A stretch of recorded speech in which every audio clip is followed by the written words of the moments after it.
to the cloud. Okay, so good evening, everybody. This is the first Southall Matters Community Forum of 2024. As usual, we will be recording this to share on our social media, and that's really to raise awareness of our campaigning and in particular the issues that affect the community. So who wants to begin? It is an open forum. Yeah, I'll kick off first by saying in the last month, it's obviously we've been a bit quiet because obviously of Christmas and whatnot, but now we're back and we are back in action, all of us. To start off with, I think we should discuss today's meeting, which has happened simultaneously to this meeting, which most people aren't, the reason most people aren't attending this call is because there is a meeting being held as we speak. It is the 23rd of January 2024. Time is 7:09.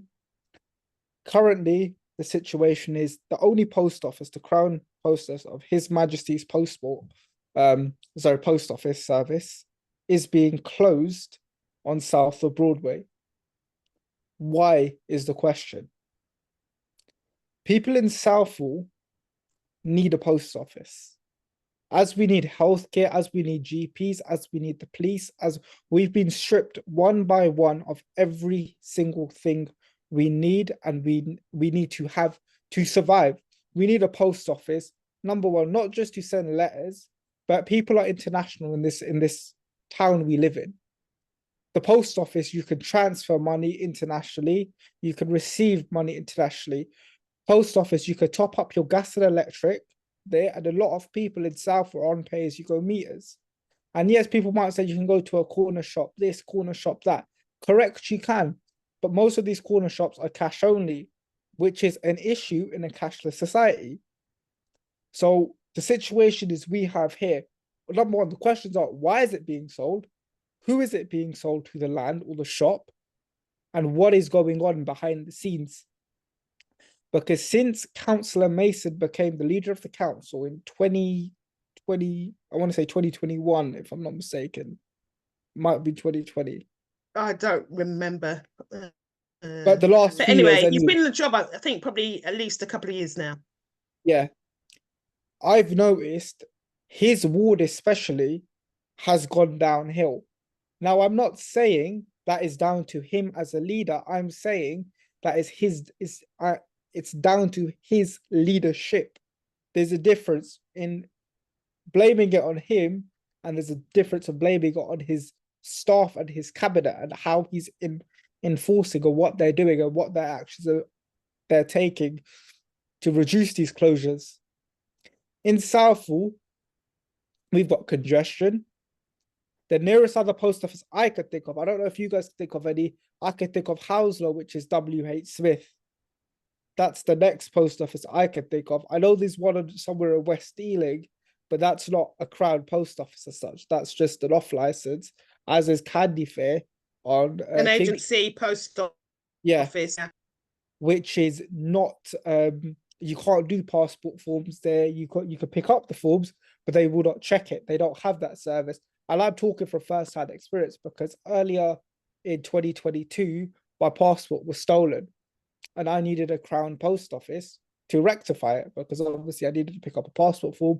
I needed to get the passport form checked. I needed to get the counter signatory checked and all this. And only a His Majesty Passport Office, sorry, not passport, Post Office can do Crown that. Post Office, yeah. So because I offer the full range of service fee. Yeah. And if I want to buy a stamp or just post a letter or get a parcel weighed and pay the postage, I can go to Western Road Post Office, which is a 5-minute walk from where I live. But a few years ago, I needed a photocard driving license because I had to change my license to a 3-year license because I'm on medication for diabetes. And Arjan's entering the room. they didn't do that service at Western Road Post Office. The nearest post office that could take my photograph and deal with my photocard application was Southall Broadway Post And Office. if that was closed, Angela, where would you go? Is the I question. don't know, to be honest. I did actually do a quick search, and Hanwell came up as the nearest location. But you know, and I know, in traffic from where An I hour and a live half. in Old Southall, at least an hour, you know, depending on, Yeah. you know, Today the I've nature traveled of from. traffic congestion. It's horrendous. Today I And traveled from. Yeah, it's like saying I've traveled from Southall to Euston today. Round about, it was rush hour, so I'll give them that. But I had to go through Old Southall because the taxi took me through Old Southall. I spent in Southall round about 50 minutes in traffic. As soon as I left Southall to go with, this was Norwood Green as well. As soon as I went into Heston, it was clear. And then as soon as I got into Bath Road and I went up the flyover towards Hammersmith, it was clear. But the point is 50 minutes in traffic covering maybe 1.5 miles. And I've done 6 miles with no traffic. I believe that totally. I mean, the traffic is horrendous, particularly, as you know, and Arjan might talk about this, Heston Road is partially closed because of sewage works. So that is a major road. It's an A road that connects Norwood Green with Hounslow, but it has a knock-on effect on other roads. So to get to work, I have to go the long way round on the A312 and then the A4, and then take a right turning into Isleworth.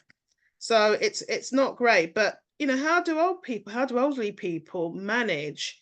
You know, if they need, you know, a fairly straightforward service, maybe sort of banking at the post office, or sending money internationally, Yeah, and to go to another post office, you know, that offers the range of services that they need, you know, going by bus is going to be making life difficult and challenging. Can I just bring Rashpal in for a moment? Rashpal, because you live quite close to Southall Broadway. What do you think of the plans to close Southall Broadway Post Office? It's not good for people, especially elderly and young mothers, with children. And also the all of the ages is now is bad, especially it's covering I think all the areas or Southall, I think it's covering, isn't it? And I don't know what they will do. It's very difficult for some older people to get out and do their daily activities. So they spend, like they go regularly, some people, and nothing is working now, especially in Southall. And this government is, I don't know what they are planning to do. They are building and bringing lots of immigrants, and we don't have enough facilities, for the children, young people, most of like libraries and the other, like where children can go for the activities, or other older, or for the, like exercising. There are not many places in South. Yeah, it's depressing, really. It's kind of like the decline of Southall, isn't it? And I think you've hit the nail on the head. The groups that are going to be affected the worst are the elderly and people with disabilities, and also people who don't have access to the internet. And that tends to be both the elderly and people with disabilities on potentially on a low income. Now, the weather now is yeah, cold, and they don't like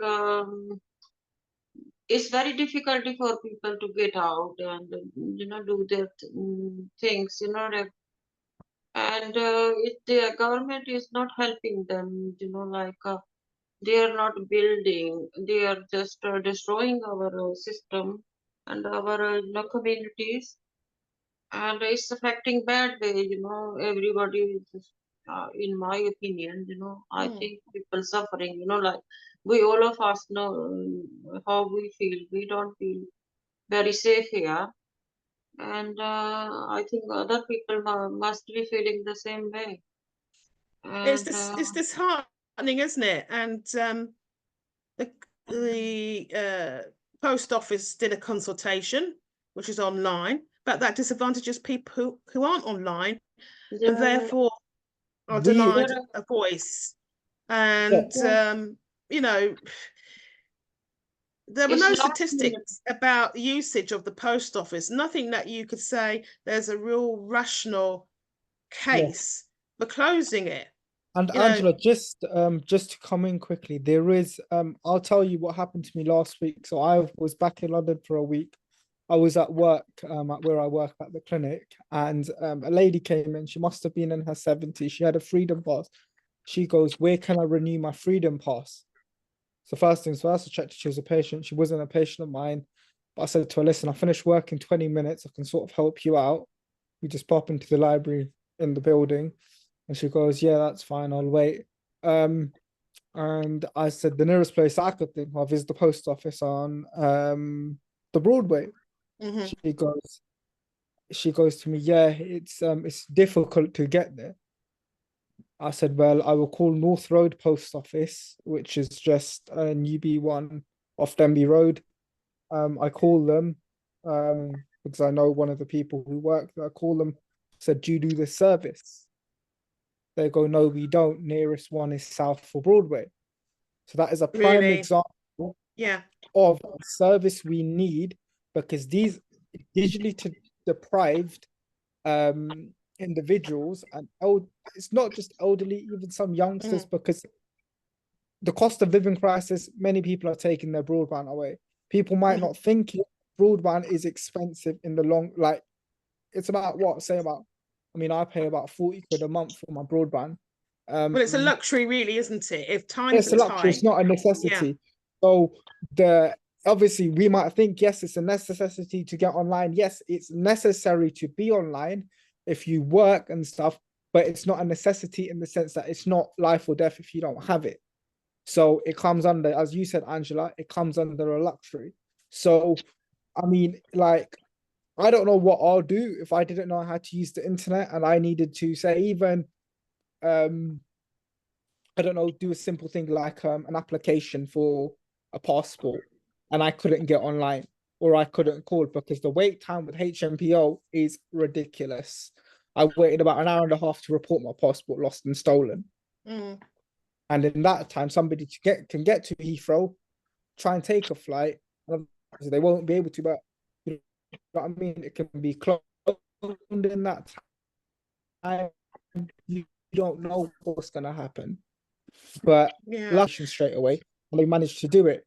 So it is a necessity to have a post office, and it's one of the 7 signs you're in London, actually. I don't know if many people know of the 7 signs, the black cabs, the red letterbox and stuff. And yes, they are trying to phase paper out in the sense. Yeah, as we know, we're in a cashless society. Well, we're trying to go into a cashless society. But another thing is banking. A lot of the shops on the Broadway deposit their money every day at that post office. Yeah. I used to work in retail back 3 years ago, and every day we had to go and cash up at a local post office. We have to deposit the money via post. We can't go to a bank because by the time cash up, 3 o'clock, banks close. Account was closed. So how are we going to bank? How are businesses going to bank? What on a Saturday is mental queues at a bank. I don't know if anyone's been to a bank on a Saturday. You're waiting at least an hour and a half to get seen by somebody. You know, it's not just... Well, the banks don't want, personal customers. They don't want to deal with personal customers face to face. They expect even commercial customers, they're waiting everybody to go online. And that's the way of the world. But you're quite right. You can't bank cash online. Yeah, like I can't put money through my phone. I wish I could, because I'll be doing that all day. But Yeah. but seriously, it's just basic. It's a basic amenity of Southall we need. Not just Southall, anywhere. We'll be fighting for this, whether it's Acton, Ealing, Hanwell, Greenford, Hayes, even anywhere. This is a necessity.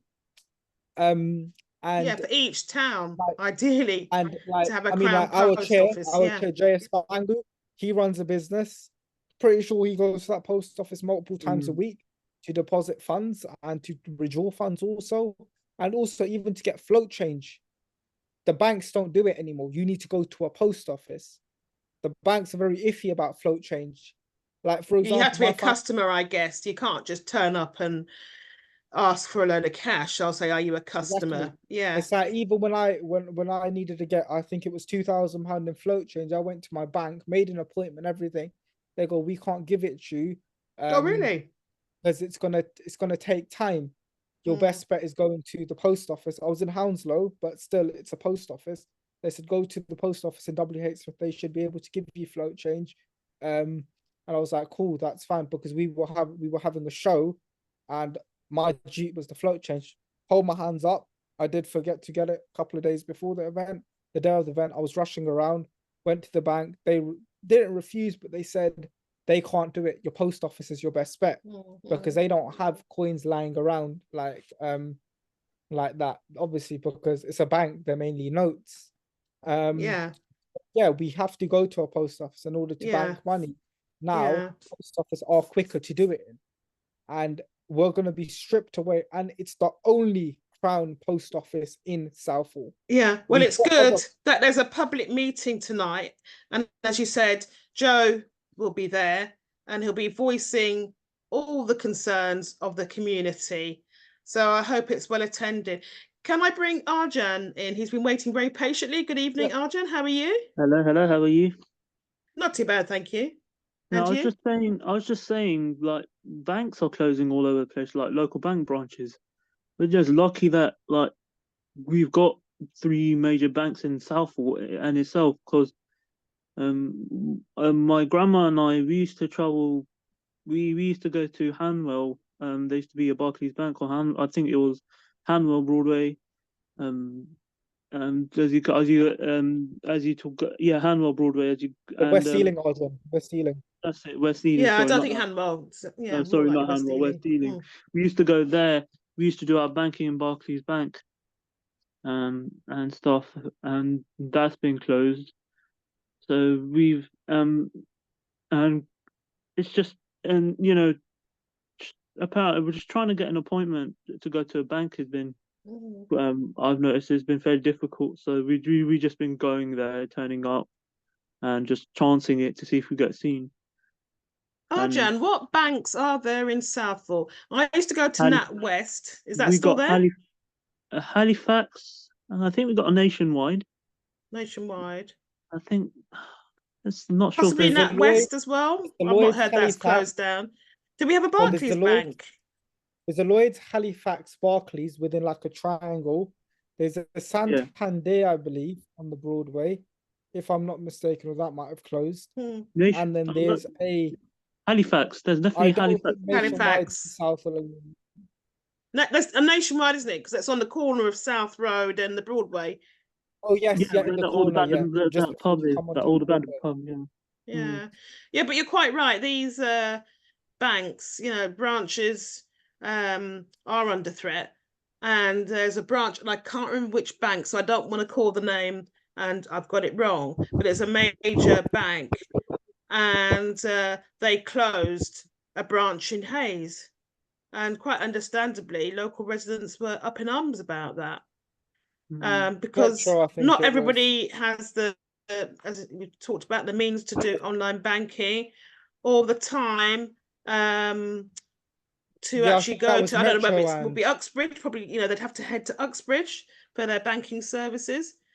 And I just think it's such a sad day, because my mum is of an age, she's elderly, and she doesn't do online banking. She goes to the branch, and she'll, depending on if it's deliver investments, make an appointment to actually speak to somebody. And, you know, you've got that ease of communication. There's no screen as a barrier, no internet going down, you know. So, you know, I can understand for a certain generation, it's preferable to speak to a customer advisor face to face. And there's some things you just can't do. I remember I opened up bank accounts for my daughters, and I could do it partially online, but I needed to take in evidence, their birth certificates and other documents. I actually had to take that into the branch. They wouldn't accept it being scanned and emailed. Okay, so not everything can be done online. So I really hope, given, you know, that there's been a lot of negative publicity regarding the post office scandal, you're probably all aware of that. Mm-hmm. You know, I would say probably it's still not an attractive proposition, even though what happened is historical and in the past, you know, that somebody would want to tender to become an agency post office, because, you know, there might be the fear in the back of their minds, maybe history could be repeated twice, that they're falsely accused of fraud, yeah, and end up being imprisoned. So right now, obviously, the post office is receiving a lot of negative press, you know, huge demands to be held accountable for the miscarriages of justice that have happened to postmasters who were imprisoned, and some even took their own lives. It's really, you know, depressing. And I think hopefully that, as being in the backdrop, will help the case to save Southall Post Office. So, you know, wish all the campaigners on that the best of luck, because, you know, it's needed. And I've commented on the consultation, and also was interviewed by Ealing.news for an article. Okay. Can we move on? Going back to Norwood Green closure.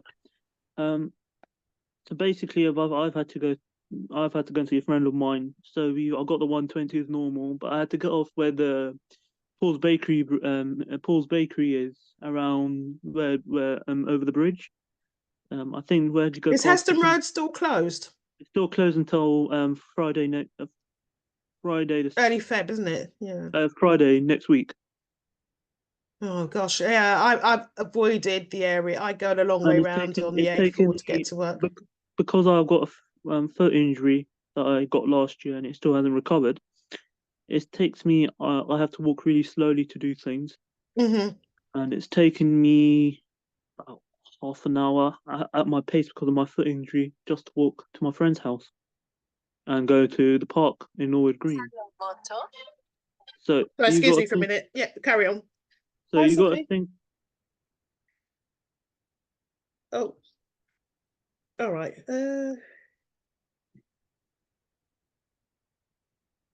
Yeah, doing it.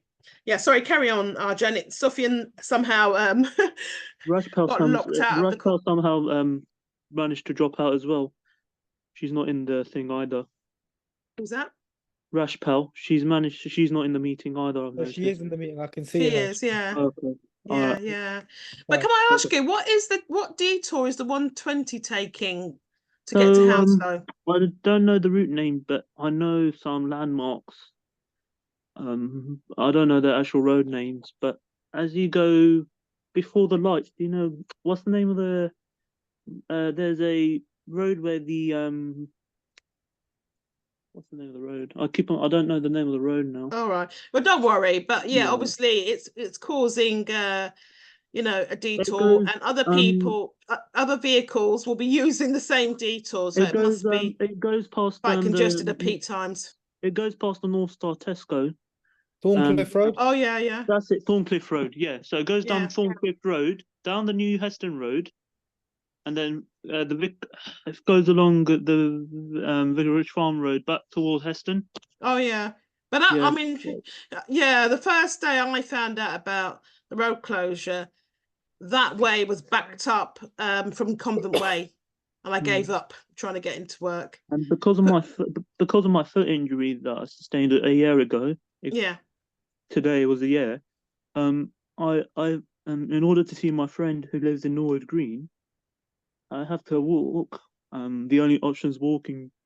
And so I've had to took me half an hour at a really slow pace because my foot. Where did you walk from? Do you know where the Paul's Bakery is? What, Just as you go over the Norwood bridge Green? into Norwood Green, yeah. Yeah, From yeah, Southall, yeah. past the Enterprise Rent-A-Car in Southall, and then how the 120 goes over the bridge. So I'll go off at there's a Paul's Bakery there. I'll go off there. I'll have to walk. Opposite Woolfield School. Yeah. Woolfield School, yeah. Hayward Terrace. Hayward Terrace, yeah. Yeah, not good at all.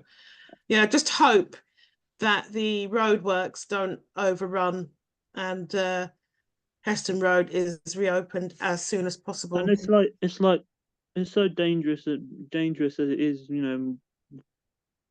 Yeah, it's grim. And It's absolutely grim. my friend, she has to walk in the dark, and you know, there's a lot of like people who drug dealers as well in the park near her house as well. So and she's walking in the dark because we finish uni about 4 or 5 o'clock on Sundays, and she has to walk in the dark by herself. Yeah, it's just adding to the stress of traveling So around. that's why she's scared, because she wants the buses, that she wants the works to be finished so she can feel a bit more. But let's hope and pray that is the case.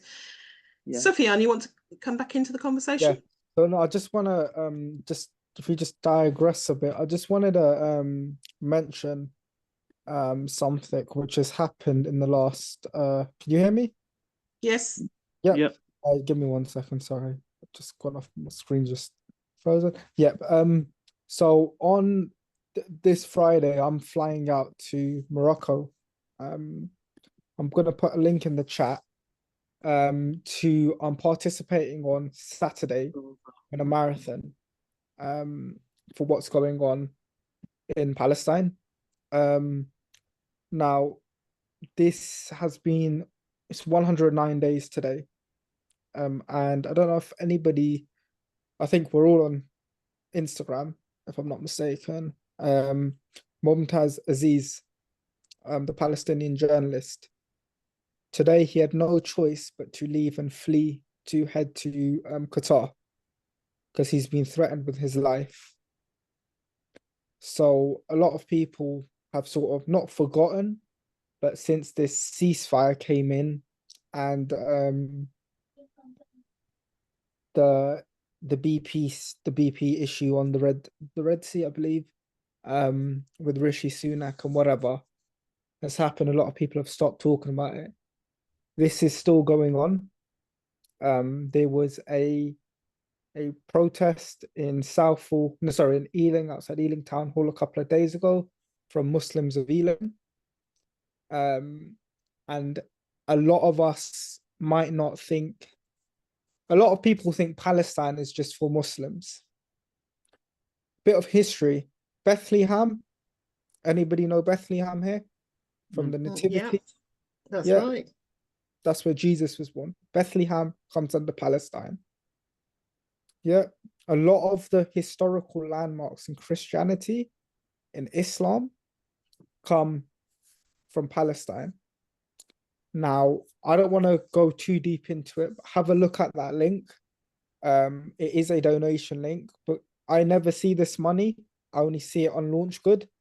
I'm trying to hit £5,000. I've raised over £4,000 already for it. Well done. That's impressive. Whatever, £10-15. It shows, obviously, it's appreciated it's straight to a charity called ILM. They are a registered charity. And I fly out on Friday, and I'm not back until Tuesday. What day is the actual marathon? It's on Saturday, so I fly. Saturday. No, sorry. I've got the itinerary here. Marathon, you're checking Settle. Yeah, 28th is the sorry, I've just got like the piece of paper, right, the dates and stuff. Yeah. And And what it is, more than 20,000 lives have been lost. 70% of these estimated to be women and children. 2.2 million people have been displaced. Medical treatment and hospitals have collapsed or been bombed. And now we are hearing of stories that children are dying of starvation. 9 out of 10 people are unable to eat daily. So, obviously, we're doing this. We're not this ain't. Please stay tuned on my Instagram stories as well. I'll be posting. Yeah, I was going to say, are you sharing this on your social media? Make sure you share it to your broadcast channel as well on Instagram. Yeah, I already have. No, like so your Facebook progress and stuff. username Sufi Abdul. Everybody, I mean, I'm posting everything. I've been training only for literally just over a month. I got told I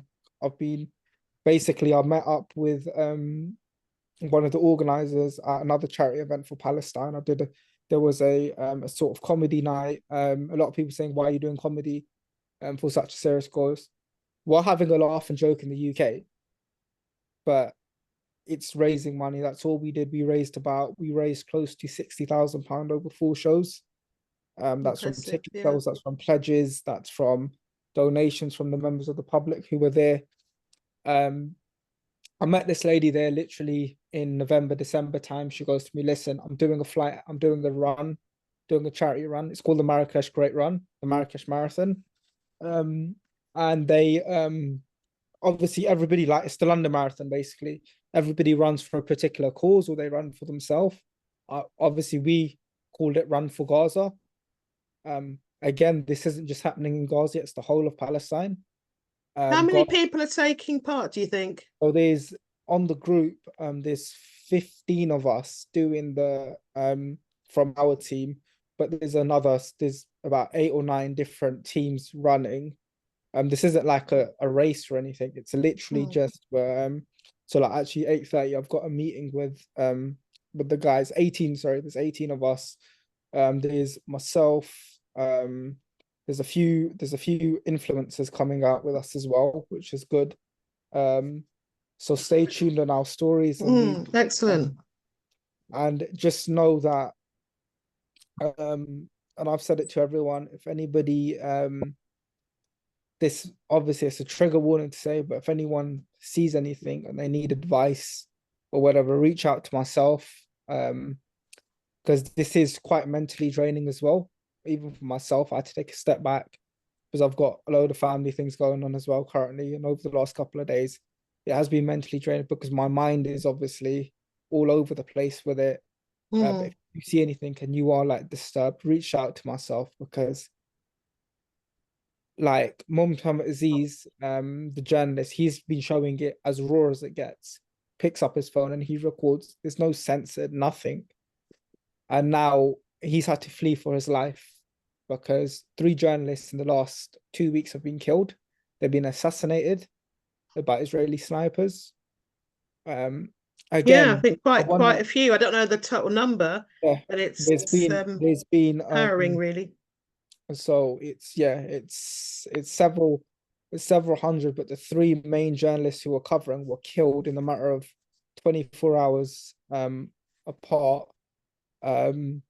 So we're all doing this. We are raising money. Yeah, we're all raising money for it. This is not a walk in the park. Sorry, I'm just looking for the figures. Well, I'll definitely share your link on the YouTube. A lot of people recording. A lot of people want to know. A lot of people are saying this is starting from October the 7th. Obviously, my black brightness is blurred, but on the 7th of April 2023, I shared a protest which I was at called the Majestic Protest of Hands Off Al-Aqsa End Apartheid, which is at the London Embassy, the Israeli Embassy, on the 7th of April last year, 2023. This didn't start in October, nor did this start on the April the 7th. This started in 1947.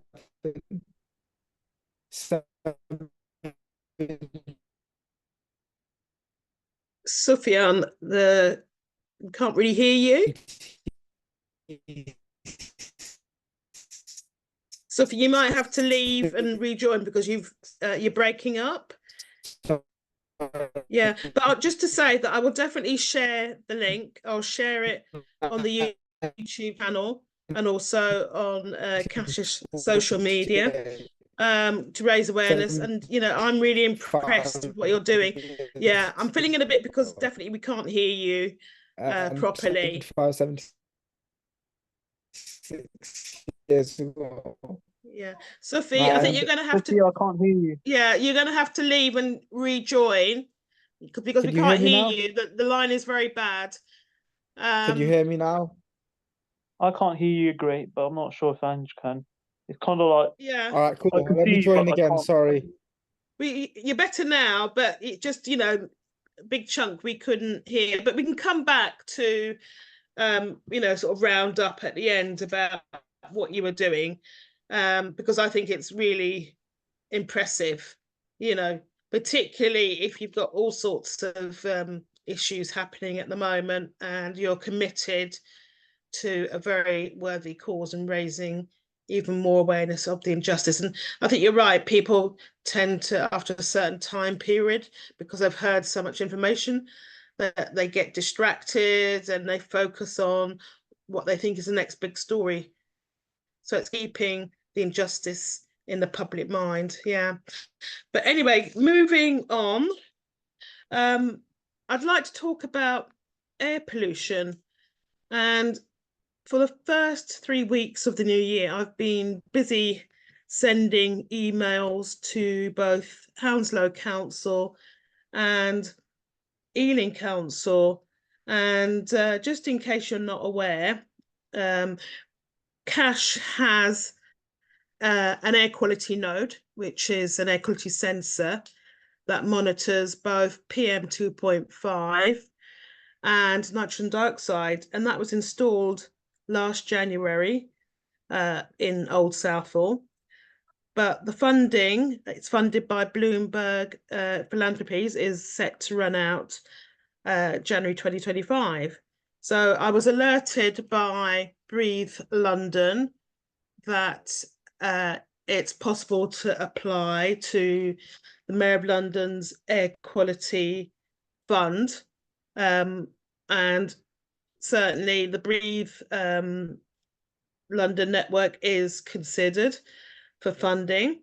So I emailed both Deirdre Costigan, who is the Deputy Leader of Ealing Council, and Catherine Dunn, who is the Deputy Leader of Hounslow, to request that their respective councils apply to this fund. And in the case of Ealing, to continue the air quality node that Cash received funding for. And also I requested that they apply for funding for a node to be installed on Western Road. And Arjan, you will know, and probably Rashpo, you know as well, Western Road is a very busy road, very congested. And effectively it's a corridor all the way through to Hayes Road and then onto the A312. So, you know, as far as I'm concerned, it'd be interesting for the public to know about the air quality and to see the data and comprehend the data for themselves. So I really struggled communicating effectively with Ealing. Eventually, they came good and they applied to the Mayor's Fund for an air quality, so for the continuation of Cash's air quality monitor. However, they made no mention about applying for funding for a new air quality node on Western Road. So very vague. I suspect possibly they haven't applied for funding. Well, have Hounslow, do you get a response from Hounslow Council? Yeah, I'll come on to that. But I found it was very difficult trying to communicate with Ealing Council They're very slow to respond. Hounslow Council responded before Ealing Council did. And I found that Hounslow Council were far more transparent and willing to engage. And they actually offered two options. One was to apply to the Mayor's Air Quality Fund for a Breathe London node.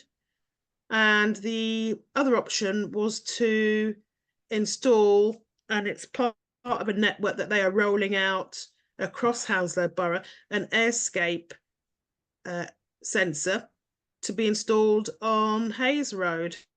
So I asked a couple of questions, one being, well, how long will Hounslow Council fund the AirScape node for?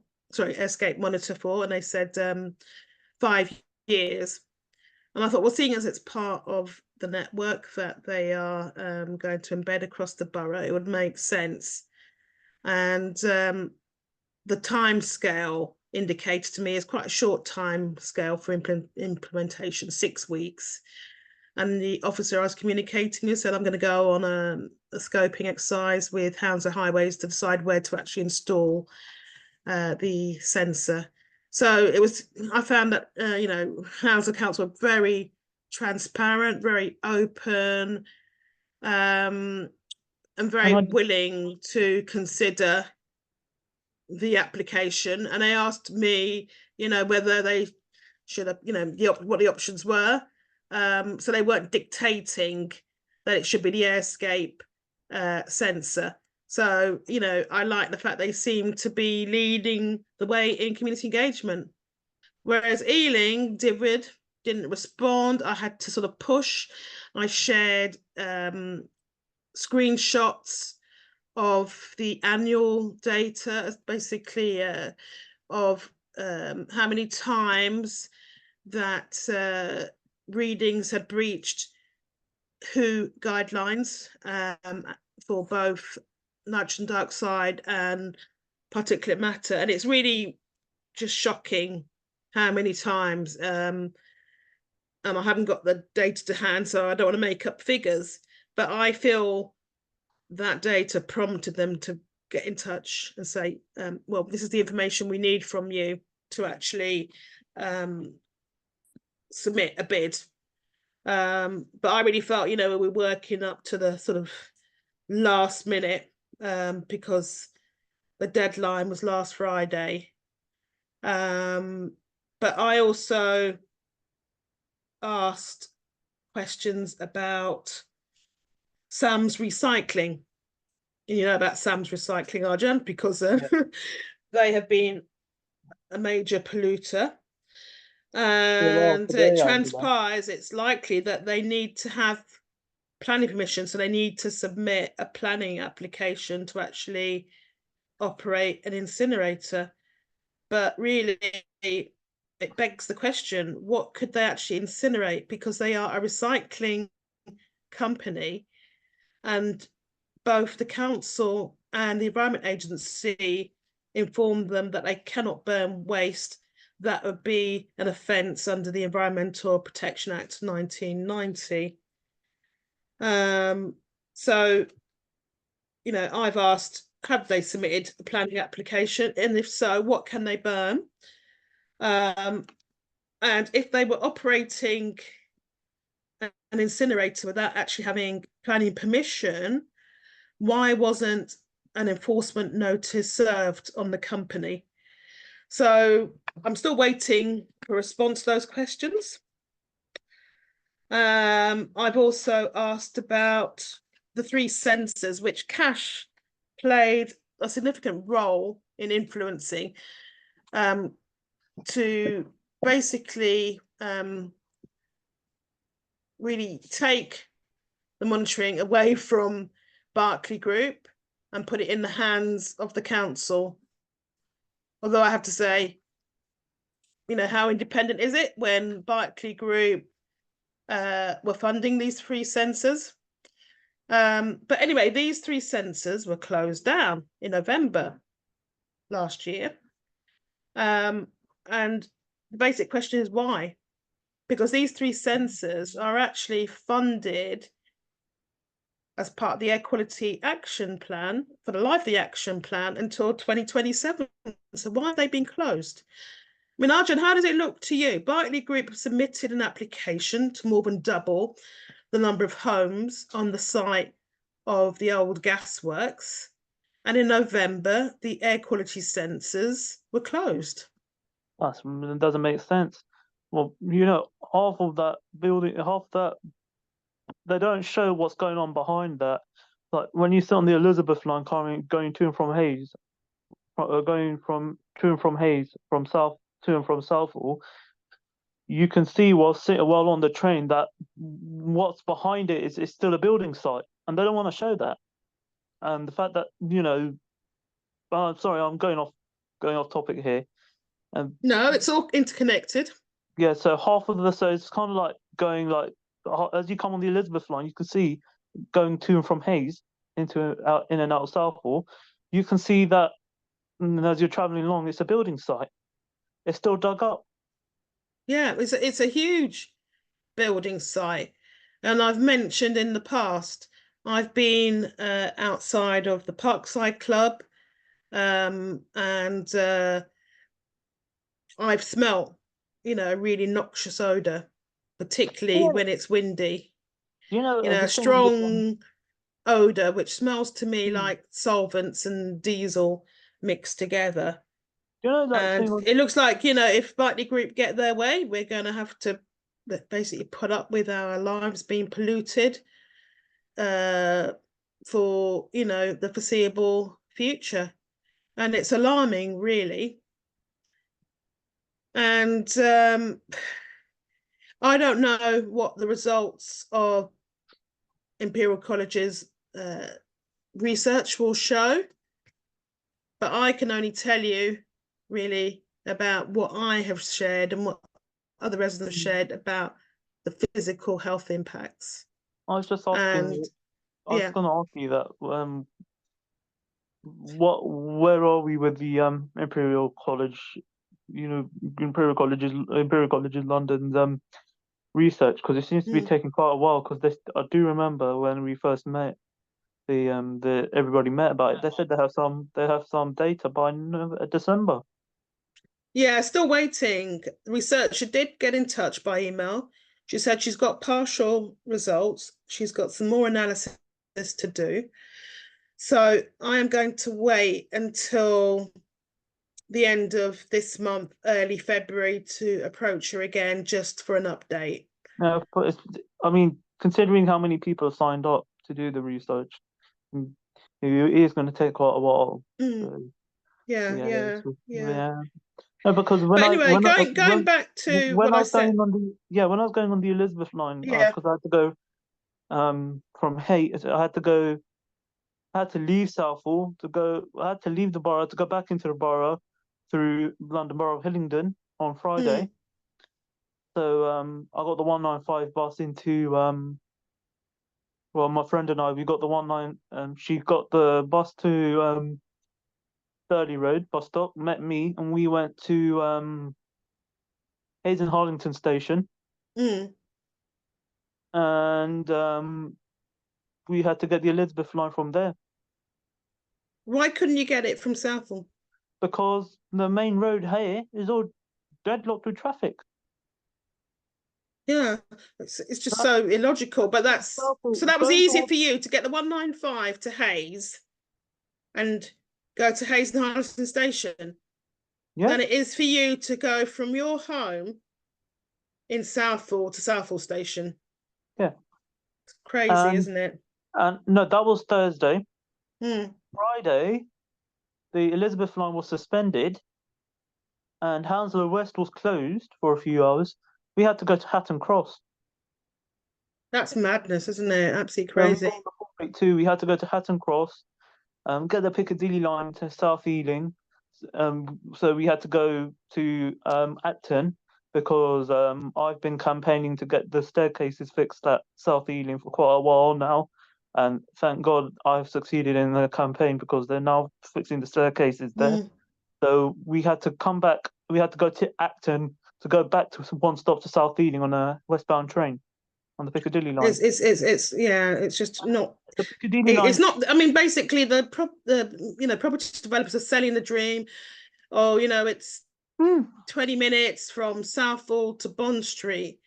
Well, I had a little chuckle last week. So as a young woman, she's a postgraduate student at the University of Cambridge, and on X, she complained about her journey from Paddington to Southall on the Elizabeth line. It took her an hour and a half, and she wanted a refund from TfL. She also mentioned that she was late, that she had a meeting. Didn't think anything more of that until she shared another post later on that showed that she was meeting other students on the site of the Green Quarter. And I could just about see the rear of Jag Sangira. So clearly not the poster girl for advertising, the ease of convenience for residents on the Green Quarter to head into what I call town, into central London. I mean, it's just so unpredictable, Angela, isn't it? You're saying that it took us an hour and 15 minutes on a journey that would have taken about half an hour on Friday. Thursday, it took me an additional 20 minutes to my journey, and it took me an hour to get into South Ealing, where I go to university. How long did it take? Sorry. 1 hour on Friday, Thursday, it's and then ridiculous. it took me 1 hour. It took me 1 hour 1 hour 45 minutes actually. Yeah. Because the Piccadilly line is becoming the Elizabeth line in terms of delays, cancellations. They have a lot of because you got to give London Underground credit. We have to give London Underground a bit of slack because those trains are 50 years old and they are really hard to maintain. Yeah. So, but the Elizabeth line has no excuse. Do you know what I see happening? This is years ago, and I worked for West London College, and the majority of the time I worked in Southall. But on this particular occasion, I had to go to the Ealing campus for a meeting. So I turned up at the station, and the platform was really crowded. There were cancellations. So the first train that turned up, I thought there's no chance I'm going to get on the train. I remember the platform was heaving with people. Yeah. And somebody tried to push their way on the train, and someone within the train punched this man in the face, and there was like blood everywhere. So that caused a further delay, for that situation to be dealt with. And I eventually did get to Ealing, and I thought, thank God, I don't have to do this every day. But I can see with all these developments. Southall, before the Elizabeth line, Great West had a really, really measly mainline train service into London. Yeah. We had a really, really poor train service. We had about 2 trains an hour throughout the entire day. Yeah. And now because the Elizabeth line has started, we're kind of lucky that there's a frequent service. But Arjan, the point I'm making, it feels like we're back to the old days where the point I'm trying to make with all these people moving into the area, due to all these new developments, and the Elizabeth line. Unless the Elizabeth line becomes more reliable, one hopes it will once they iron out whatever the problems are. But I can see a point being reached where, because of all the delays and cancellations, not now, but when there's a greater influx of new inhabitants, when these developments are finished, and I'll have to close, like they do in central London at times. They'll have to close the station to maintain platform safety. Because the day I travelled, like you say, was in the days of just GWR.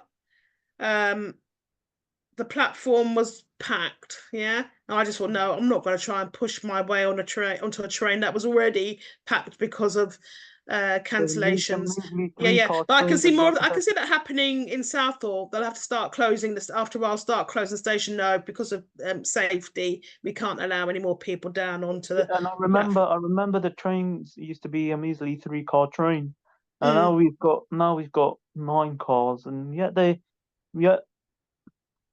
always delayed. Like I just decided to sit in traffic today, so and just get to Southall, and so I would have been at the station at 8:30, got there at 9 o'clock, and I had to be no, sorry, 9:30, got there at 10 o'clock. I had to be at university for 10.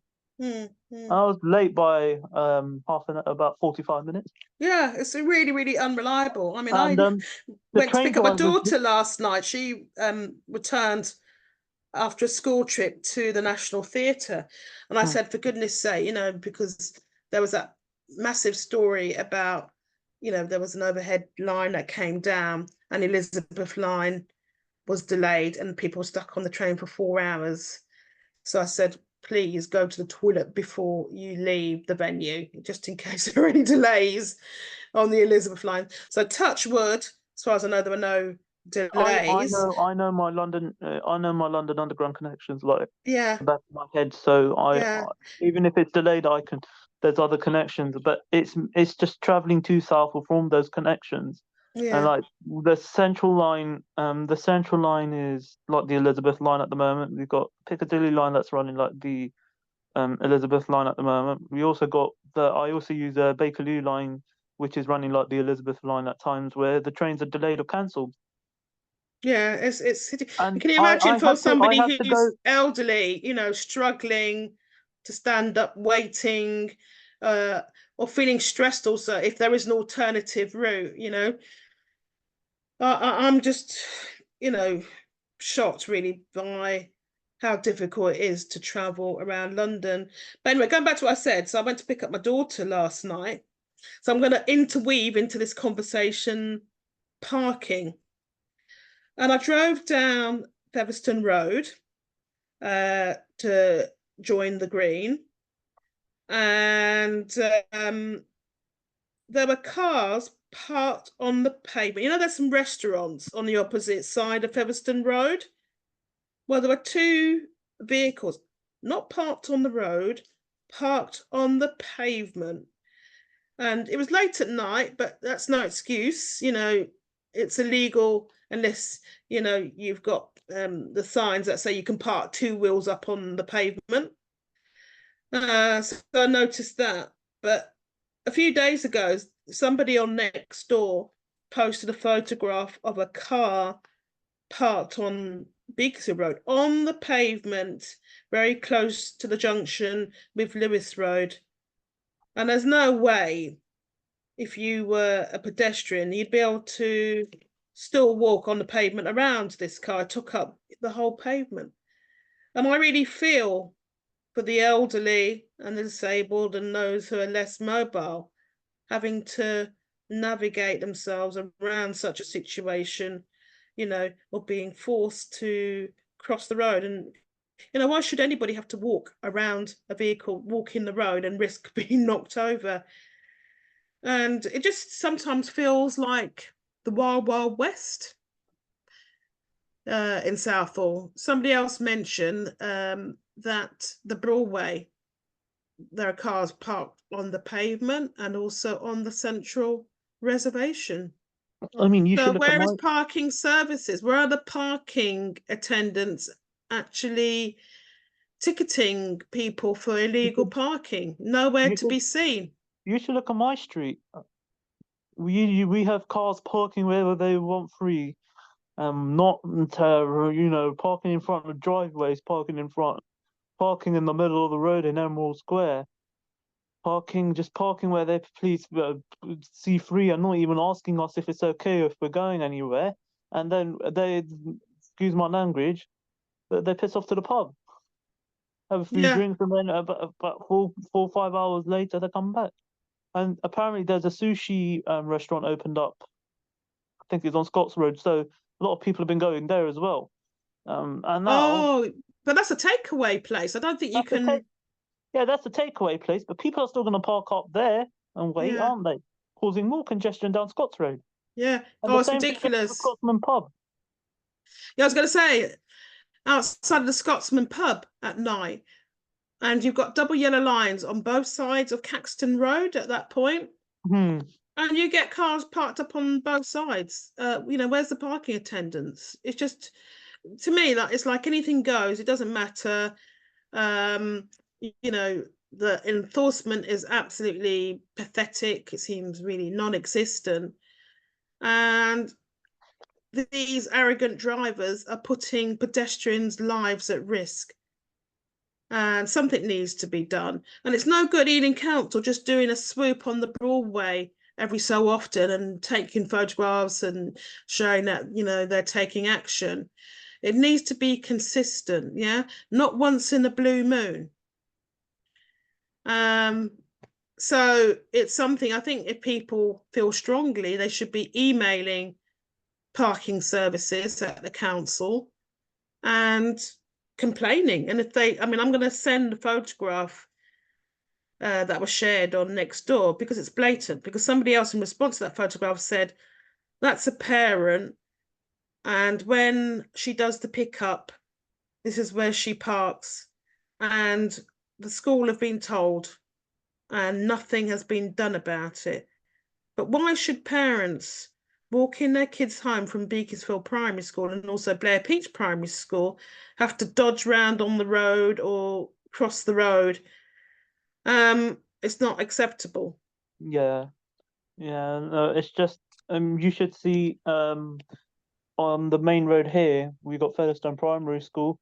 People are parking on the pavements, blocking pavements, because there's double yellow lines. So they're parking on the pavements to, not get fined and all that. And bus drivers are finding it really difficult. And I know personally that, driving a bus is big hard work, especially in Southall. So we just sat there for about 15 minutes, didn't move. The bus was late, 482, supposed to run every 20 minutes. Another bus was right behind, driver couldn't get through. And they didn't even bother turning the bus anywhere. The bus went straight to Terminal 5 and left. And my friend was exhausted because he didn't have a break. It's He- awful. He'd done Outrageous. The lack of Terminal 5, and then he had a break. And his break wasn't that long either because he does an early duty. He's up at about 1 o'clock every morning. And he's in bed at 6 in the evening. Yeah, it's just a total lack of enforcement, and potentially somebody could lose their life over improper parking. It's. And I don't do it. I'm a driver. And I think about, well, if I park here, am I inconveniencing somebody? Is it legal? Am I a risk to a pedestrian? And people have to see it through the eyes of. I went out and about with somebody who's a wheelchair user, and it's just so difficult. The state of the pavements that are broken and lack of drop curbs. So it helps if people actually spent time with somebody who is disabled in some way.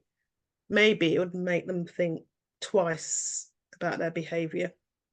But I'm just being overly optimistic there, because most people, it's about me, myself, and I, and sod everybody else. Yeah.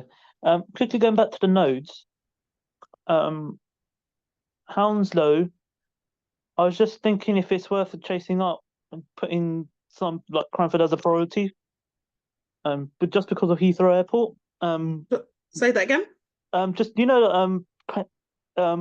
you're talking about the nodes and Hounslow and Ealing Council. Yeah.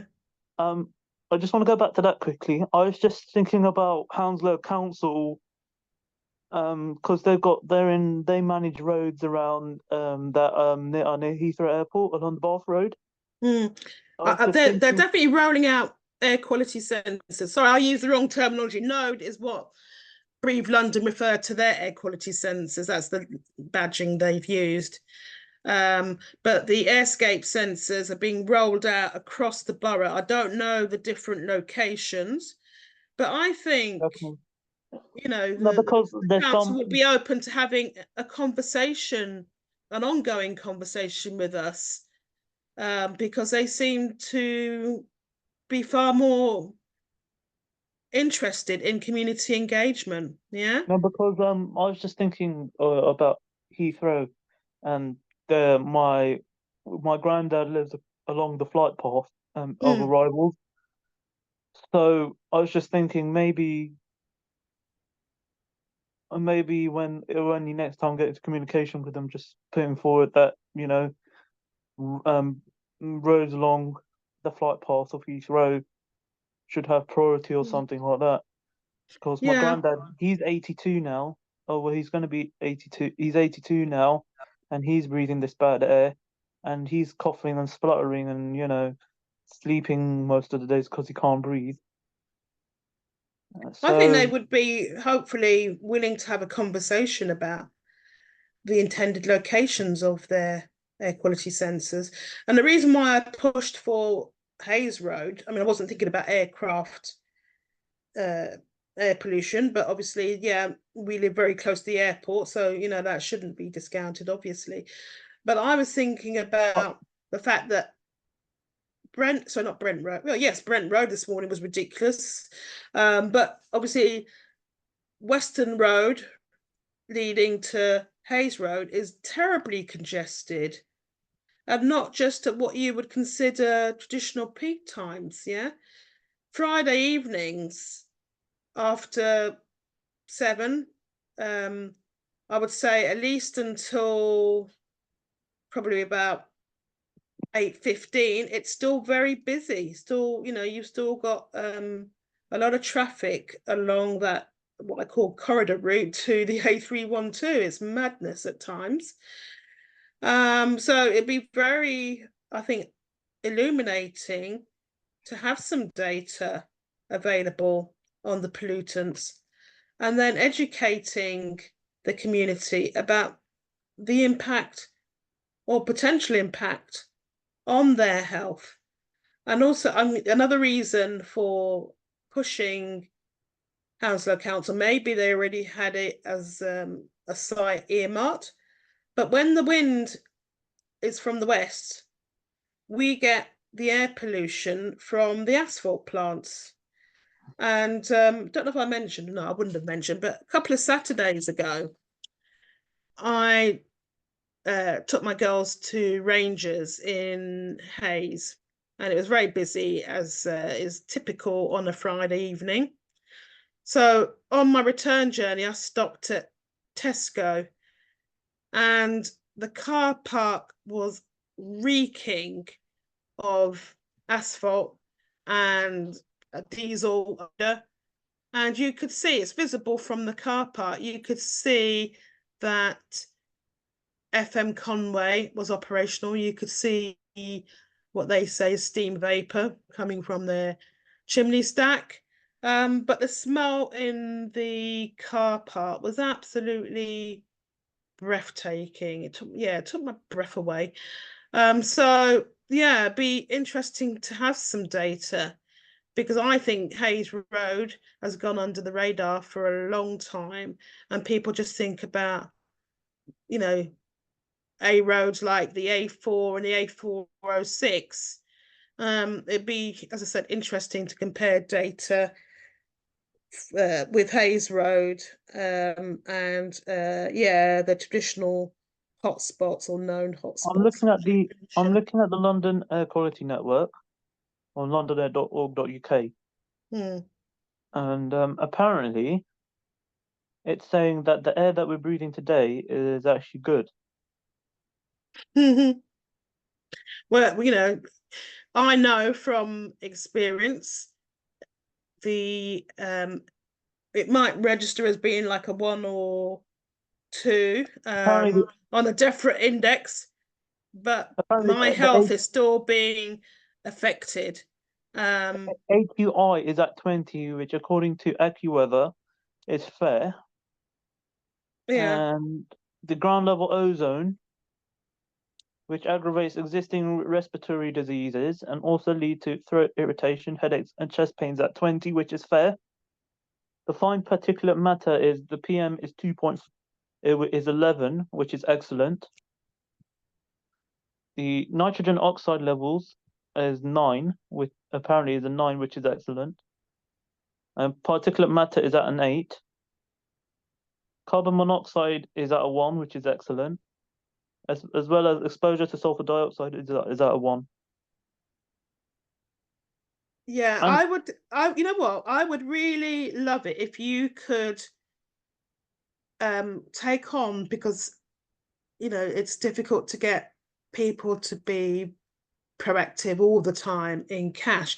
But what I really need is somebody to monitor the data from the Breathe London node, because what I found, I was away for Christmas and I think I had a conversation with you that the readings were low on Christmas Day. And then on the 26th, there was a really noticeable spike in both PM 2.5 and nitrogen dioxide. And I thought, well, what's going on? You know, it's a holiday period, you know, where lots of people out and about in their vehicles, where the asphalt plant's operational. But it's a day, you know, it was a public holiday. And I assumed, well, you know, there aren't going to be that many people driving vehicles because, you know, a lot of workplaces are closed. But I really would like it. I mean, I will give you the link after. I'll send it to you in, Yes, please, yes. sorry, on WhatsApp for Yes, you to please. keep an eye on the data. I mean, it's only going to be once a day because of Oh university. yeah, I'm not even saying once a day, you know, just maybe once a because week. Just if you my could new review the data, say for the week, that'd be really helpful. And I'm just going to have a look at my let me just have a look at some screenshots. because I'm my new semester is I'm going in only 2 days a week. So next semester, which is in February, on starting the 8th, I've got Yeah. 5 days off. So that will help me do a little bit more on like the campaigning side of things. Yeah, but yeah, even if it's just like once or twice a week, you just have a look at it. Maybe say on a Sunday, log on and then have a look at the data for the week. Yeah. And Yeah. you can tell me, you know, it's really good because it's graphic line graphs that you can download. You can also toggle. Oh, awesome. Yeah. I'm just going to say what you can toggle. The WHO PM 2.5 mean guideline, which is anyway, the WHO PM 2.5 daily mean and the UK PM 2.5 annual mean objective. And likewise for nitrogen dioxide, you can toggle the guidelines and mean objective. So that'd be helpful. And then you can share those with me, you know, any screenshots you want to take. And what I do from time to time, but I'm not consistent, is sharing that on social media. But I think really linking this to the health impacts. And on Breathe London is a really useful information resource. There was an article, I haven't read it yet, but air pollution even affects our skin quality. You know, so it's important, I think, to generate more awareness about the health impacts. So, but I really would love to engage more effectively with Ealing Council. You know, it's good that they finally. What do you want? Red book. This one. Oh, yeah. Yeah. Sorry. Excuse me. You know, they have finally applied to the Mayor's Air Quality Fund. And obviously I will be keeping a close eye on Hounslow Council and their installation of the AirScape sensor. But it is vital because the community that we live in is very vulnerable to the effects of air pollution. Angela, I'm looking at the International Civil Aviation Organization's carbon emissions calculator, because for the most popular flight, which leaves Heathrow Airport, apparently, and I'm doing it for 4 passengers, because I looked at data which shows that a maximum of 4 people fly to and from Heathrow to New York JFK. And New York JFK to London Heathrow is the most popular route that exists, that runs within a lot of airlines that operate from Heathrow. So for 4 passengers in an economy class, total passengers carbon dioxide per journey in kilograms is 1,197.10. So passengers in itself actually released 1,197.10 kg of carbon dioxide per trip they make from New York, from Heathrow. Yeah, it's shocking. And the amount of fuel that the aircraft burns per journey in kilograms, per kilogram, the aircraft fuel burn per journey in kilograms is 45,492.70 kg. That's just for 4 people, assuming the flight is just all economy class, and that's just for a full flight with a full plane full of what, 400 people. Is 45,492.70. That's just one way.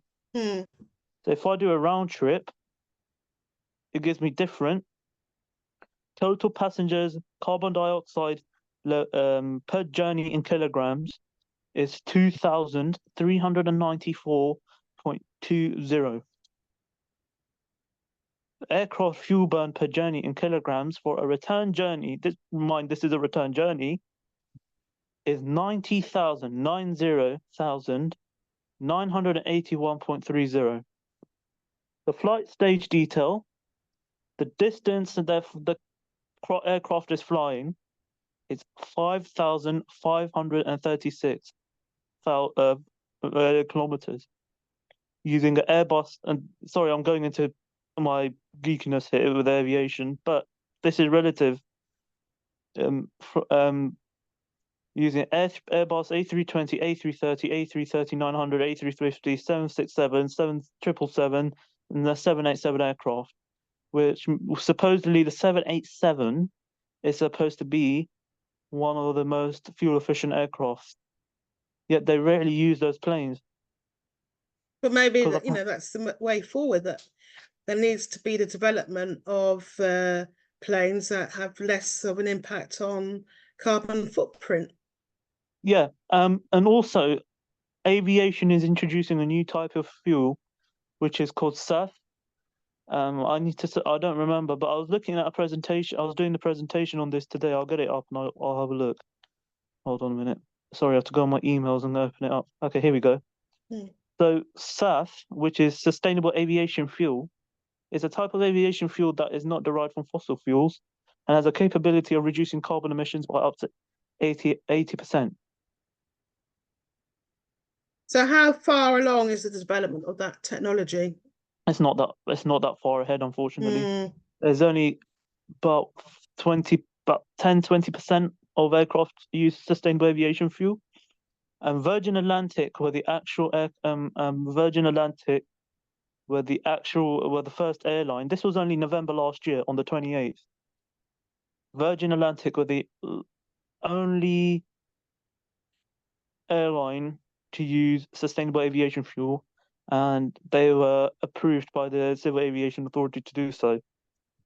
Flight VS100 was the first flight from London Heathrow to JFK on the Boeing 787. Yeah, it's an area that I know nothing about, but that this is something to learn. 60 tons is used. Yeah. This has to be kind of like Virgin, maybe the way what they're doing could lead the way for others. I don't know. It's not something I can speak to you about with any knowledge, but I'm appreciating that you've brought this. This is just an example of this is an example of how people, because we're talking about clean air, right? It's just an example of what like other organizations are doing, like aviation organizations are doing to, you know, contribute to their climate, the air that we're breathing. Well, something has to be done.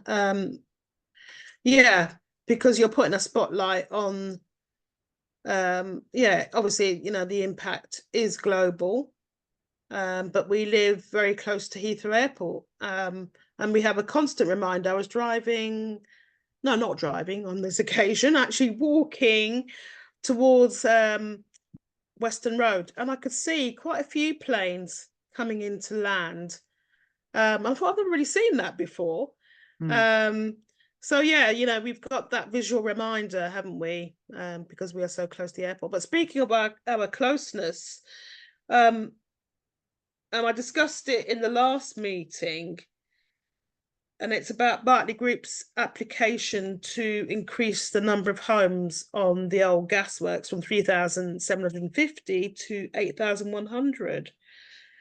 Well, this is quite interesting.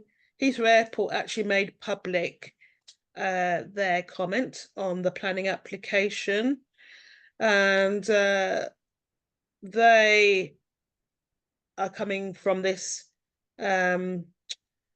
from a health and safety perspective, that the height of the proposed towers, they are all too high.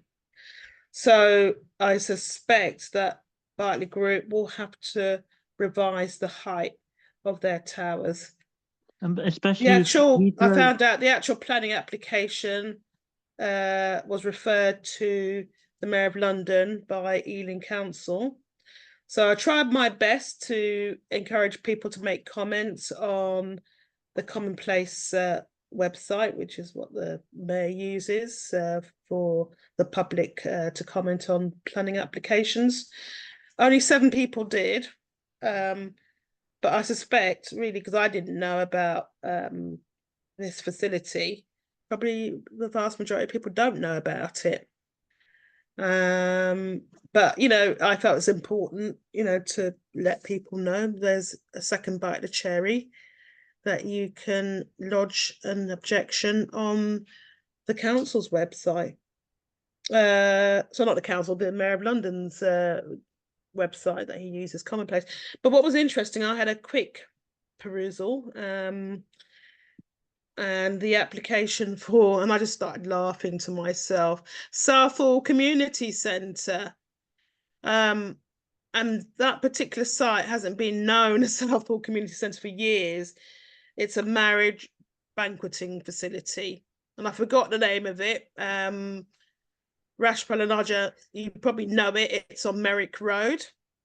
And I had a look at the comments on Ealing Council's planning portal, and I would say, just kind of like as a broad rule of thumb, that people who live at the new addresses on Merrick Road support the planning application, because by and large they are annoyed by all the noise and feeling that, you know, that particular site is kind of like disruptive to their lives, because, you know, it's a place where weddings take place. So they're in favour of that site being redeveloped. Well, I haven't read the plans. I don't have time at the moment. So it's not just housing. I think that's been applied for. But I just feel like, are you crazy, really, supporting an application? I think, don't you look out of your windows and see the traffic backed up in both directions on Merrick Road at really busy times? You know, I feel sorry for the people who live on what was called the Havelock Estate. I think it's now called Southall Village. So I used to pick my kids up from Derry Meadow School, and sometimes I would just walk, even though it was a good sort of 30 minutes from where I live, because at the end of the school day, I would say you could easily spend about 20 minutes trying to exit the Havelock Estate onto Merrick Road. And then once you reach Merrick Road, that road was bumper to bumper in both directions, towards Southall Station and also towards Norwood Green.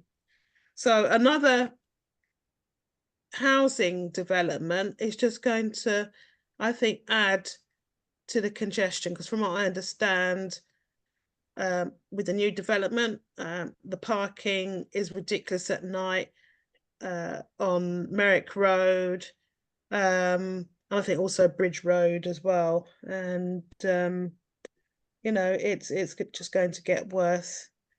And then just a little bit further afield, 13 to 15, the Green, the old Barclays Bank, that's going to be another high-rise development. And at the planning committee, where that was given permission, was consented, somebody on the planning committee, one of the councillors, mentioned Armani Properties around the corner. So they might be submitting an application. And then also very close, King's House is potentially earmarked for a planning application. So how many high rises can they cram around the train station? And you know, it's for me quite grim when we don't have the infrastructure. And you know, unless they want to build where Park on the land where Park Avenue Goodwara is. But oh, is that still under? Is that still a possibility then? No, they can't, because there's an act. Hold on, let me see what the act is called. Chrome loads. Sorry, I'm just. So, hold on. but isn't that land owned by the Goodwara? Yeah, that's the land, and they can't build on the Goodwara. Can they not? They cannot build on the land. They cannot build on a religious place. In case it's in a. I don't know, because before that, in years gone by, because I belong to a Facebook group that used to be a car dealership. So who knows? And then further down the road, you've got a couple of high rises going up on Park Avenue. It's crazy. And they want to build. Can I bring you into the conversation? Yeah, I'm not happy. What do you think? I need to take just 2 minutes away, but can you share what you think of all of these housing developments, please? I am not happy myself, but you know, like people not taking action. The local people who's affected by it, they should, you know, like take action. Or like how many people signed? 7, you said. And can you hear me? Yep, can hear you perfectly, Rashpal. Yeah. You know, like they should take action. You know, if they want something, like leaders are not, the parties are not helping us. They are not. They have messed everything around wherever I see nowadays, and nothing is working as you know, like it was before, and it's very poorly. And like people have to go, you know, like even they have to speak up for themselves. So why they are not speaking? You know, it's gonna get worse. You know, like if they are not gonna say anything, or if they're not gonna, if they're gonna agree with the parties, current parties, and I don't know, to be honest, but we are just you know, like trying to help. If they want help, then we can help, you know, people. Otherwise, we can't do much for them if they are not gonna do anything for themselves. And they have to like speak up, and they have to join, you know, and they have to, you know, like do things, you know, to improve, like the building, building big buildings everywhere, which is not like is polluting, you know, like bad air is coming. Also, they parking the cars on the pavements. You know, even on the Broadway where I live, they park in the middle of, you know, I don't know what it called, the middle Central of Reservation on the Broadway. Yeah, I saw just I don't know when last week or this week, I don't know. When I saw middle of the road, they parked car, and sometime I see on the sides of the roads, on the actual pavements, the parking, and where is who's working, like who's responsible for it, and they like the companies have to do something as well, like the rules and regulations they are putting, and they are not working for people.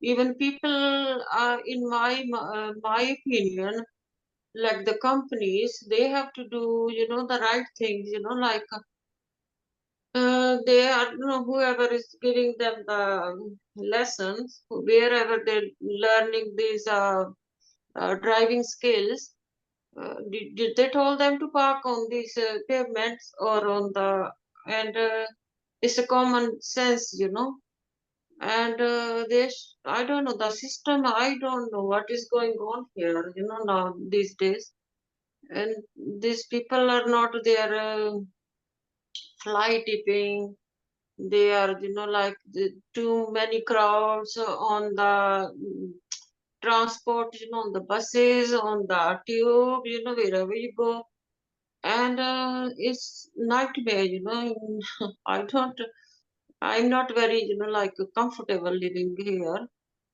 and something should be done, and it's people have to like support the right people, they are just not supporting the right people, then they have got the wrong people, who are leading them. It's not working for people, like it's failed. The system has failed people. Like wars going on around the world, so it's worried. I get worried, and the things are. Rashpal, what Yeah, would you say? The Labour councillors, they don't seem to have much visibility in Southall. they What don't would have you common say? sense. What would you say to them? Can you share a message from you to them about your life in Southall? My life is not like whichever they are, they they got like it's very like crowded, and the daily life is impossible to move around, and it's the we don't have like many services here, like where we can enjoy, like like now they closing the post office as well, and where what people will do, and all ages, where they will go and how they will like improve, and what about their physical and mental health, how it will affect, like what is the use of big flats, I don't understand what they, bringing more people, what they're trying to do here, it's not Kill us all in the end, because the GPs will be overstretched. Likewise with the schools, the yeah, roads are becoming completely clogged. There's an outline planning application for the old honey puff. Is it honey puff or sugar puff? Never get it right. But that factory that was demolished, you used to be able to see it from the rail line. And they want to put a logistics centre there. That to me is the most ridiculous sight ever.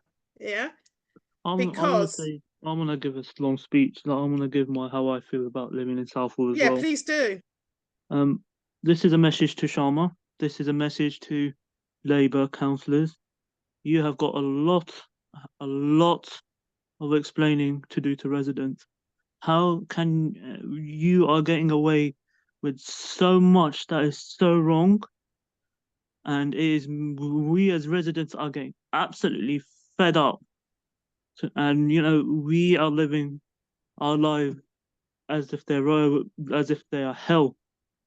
Wherever we go, wherever we leave our house, and we are we are smelling this bad air. We are the only town in the entire of this, in the entire of all the 7 towns who have their bad air quality.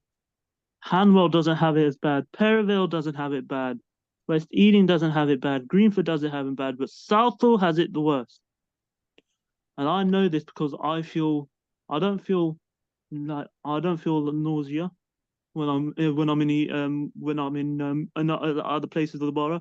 It's only in the town that I live in is where I'm feeling absolutely sick. I feel lightheaded. I don't have my appetite when I come home at the moment on some days. And if my grandparents die, I am gonna take Labour and Ealing Council. I'm gonna take them court or whatever I need to do. If my grandma dies of this respiratory disease, the blood is on Ealing Council's hands. Do you want to know why it's on Ealing Council's hands? The blood is on Ealing Council's hands. It's because my grandma, and I've said this in numerous meetings in the past, one of my grandmas has to wear a mask to help her breathe during the night. And the fact that Ealing Council are letting Sam's Recycling get away with this, burning plastic does not help her. Ealing Council, and also there's a welder Labour on the same site burning wood to keep warm. It's ridiculous. Ealing Council, you need to get this straight. You are slowly killing off people. It's as simple as this. You are slowly killing off people just so you can get your friends to live in Southall, so they can afford what you are building, so they can get their families into these high-rise buildings, so you can get the money that you need from Berkeley Group. This is how I'm seeing it. They want Very us, well said. They want us out. They want us out of Southall. Yeah, it's called gentrification, Arjan. Exactly. People. Can I just say? Can I ask you very quickly? You're young.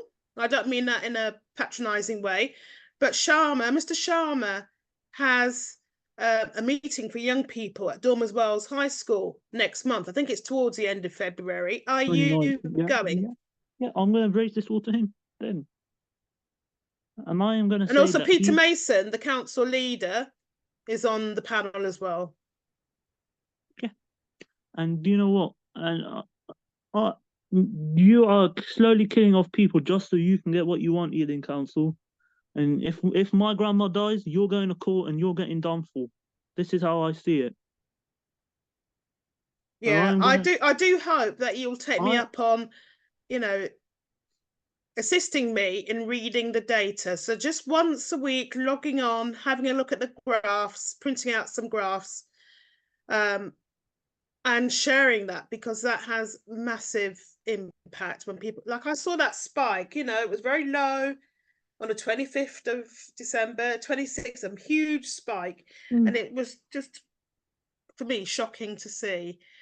But I think, you somehow have to find a way to be able to make sure that Sharma's meeting isn't just a PR stunt, that really young people there ask very pertinent questions and don't accept the first answer that they are given.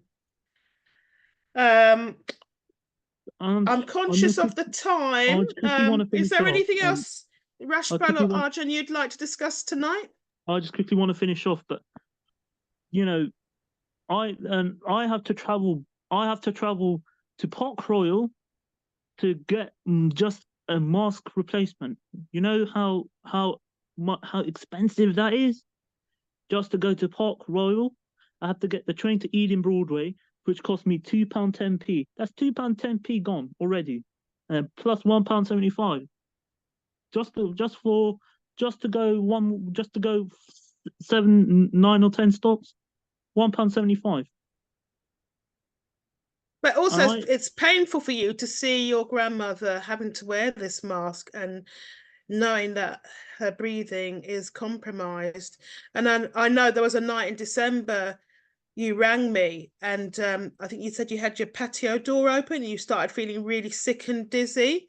And you said there's a feeling it smell now. outside, and then that triggered my memory. I said, yes, the asphalt smell outside is really overpowering. But I had kind of like put that to the back of my mind because it is just so common, you know, that I'll open my front door in the morning to go to work and I'll smell it in the car park.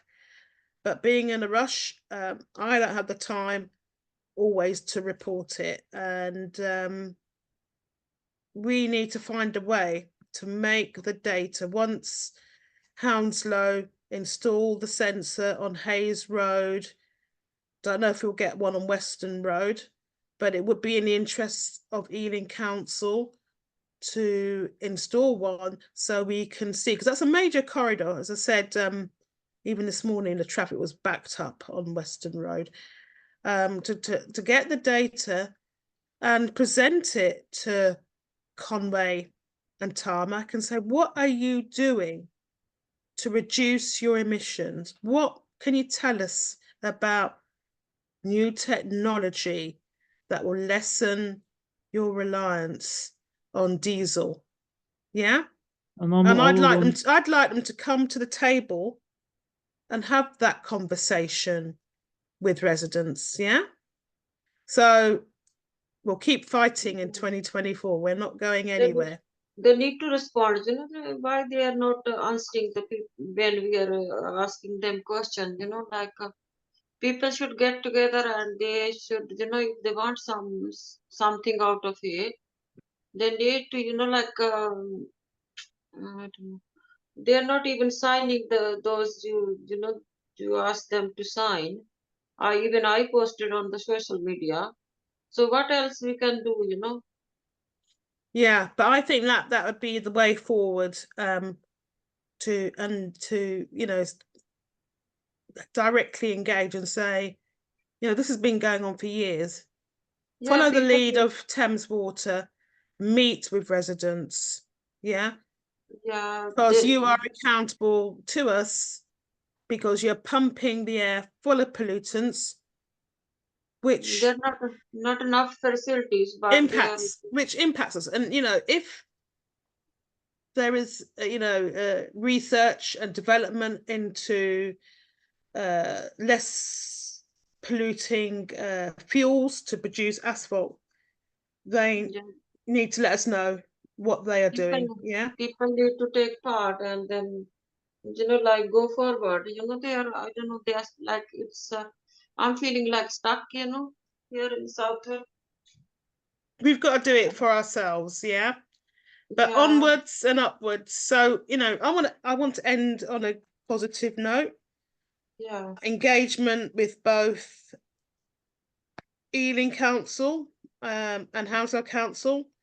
Hounslow, I have to say, far more productive, but a good end result to know the timescale for the installation of an air quality sensor.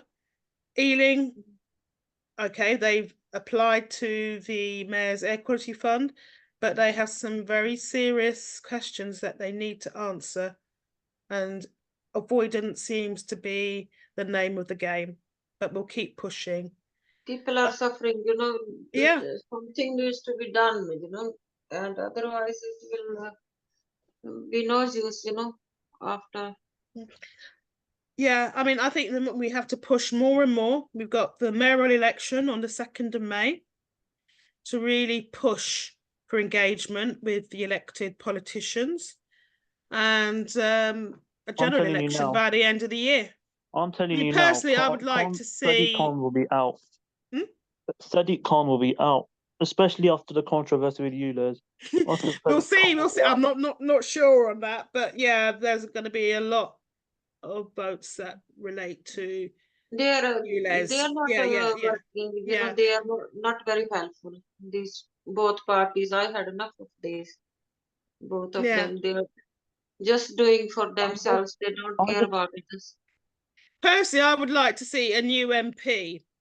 I think Virendra Sharma, They are. he's not capable of representing his constituents. He, what is he, 70 something? He should retire.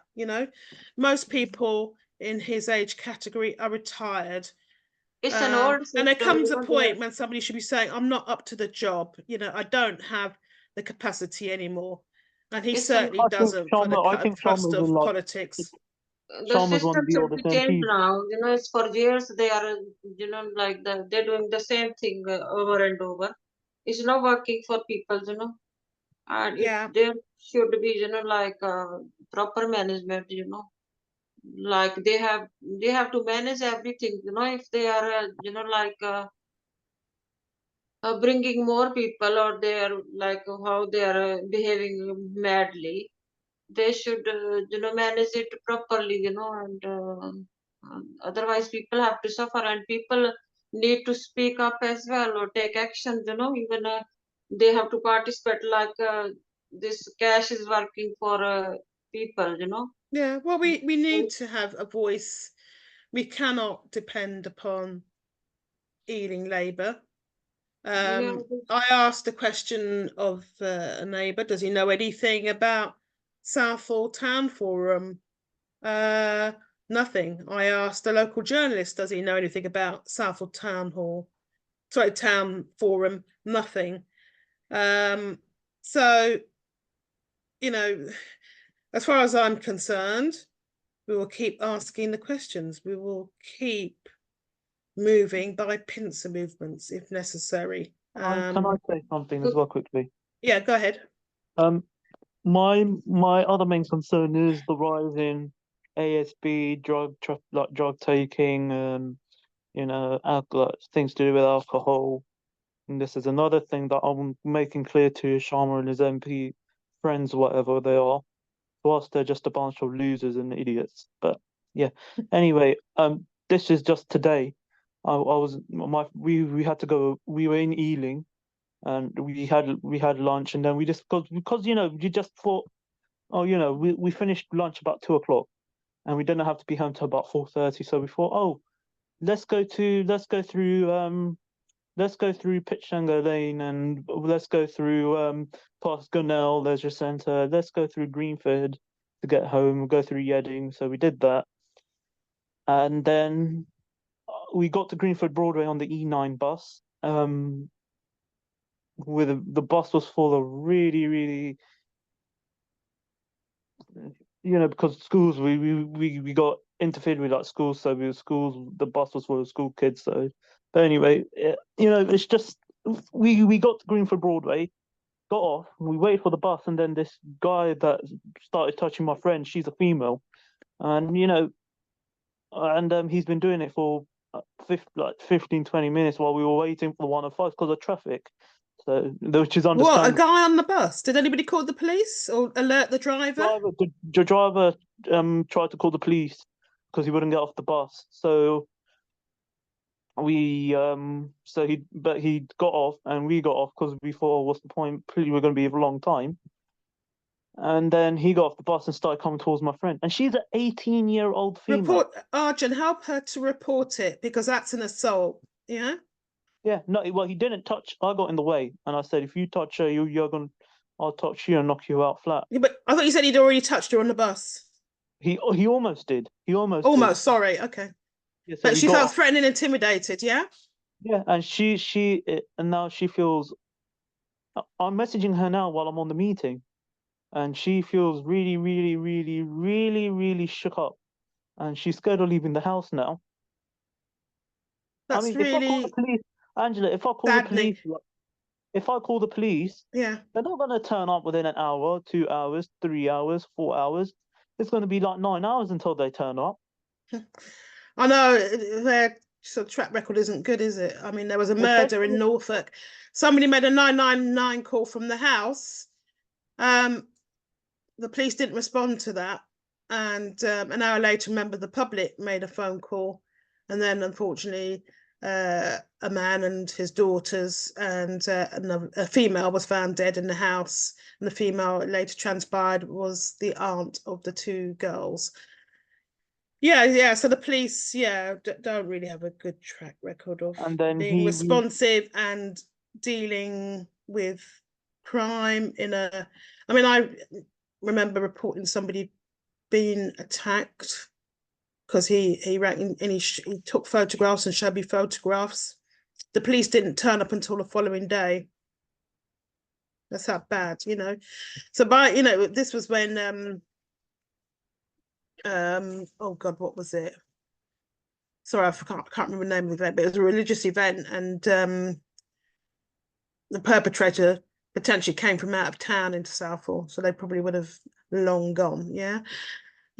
But I think it is frustrating as a female to feel so unsafe traveling. But I say to my girls, wherever possible, try and sit near the front of the bus. Even if you can't sit downstairs, you sit near the front rather than the rear seats where, I don't know, when I was a kid, that's when people tended to, you know, be sort of, what's the word, you know, more prone to behaving in an inappropriate way, you know, sitting at the back of the bus. You know, my daughter saying, no, like write down and study. Yeah. But anyway, I'm going to have to come off the call very shortly. But we will carry on these conversations next month. It's important. And as you know, this recording is shared in the public domain. And I also share it directly with Southall Labour councillors. Angela, I need to give you a phone call. Yeah. Yeah, I'll give you a quick phone call. Call me after. Rashpal, thank you very much for your contributions. Thanks, Rashpal. Onwards and upwards, yeah. I've actually set the date of the next meeting, and let me just get my calendar. Just bear with me for 1 second.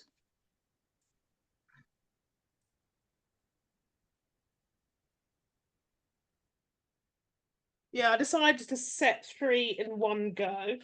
So the next one is the 20th of February, but obviously I will share the Zoom link in the WhatsApp chats and general publicity about the meeting on social media.